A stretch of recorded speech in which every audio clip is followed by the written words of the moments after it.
আজকের গল্প লুমিনা আর পুরনো ডায়েরির গন্ধ।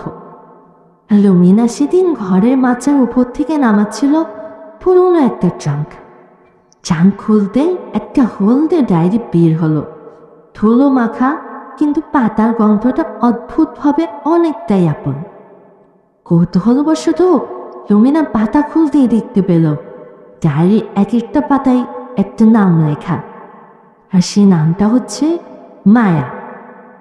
লুমিনা তো অবাক হয়ে গেল। মায়া কি? ওদের পরিবারে তো এমন কারো নাম নেই।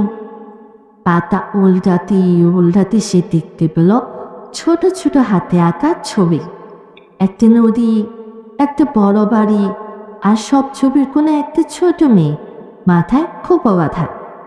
শেষ পৃষ্ঠায় লেখা, আমি বড় হয়ে যেদিন হারিয়ে যাব, কেউ যদি আমার ডায়েরি খুঁজে পায় তবে জেনে নিও আমি কারো একাকিত্ব দূর করতে আবার ফিরে আসব।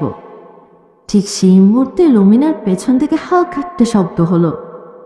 লুমিনা ঘুরে দেখল জানালার পাশে দাঁড়িয়েছে ছোট্ট একটা মেয়ে, তার মুখে নরম হাসি।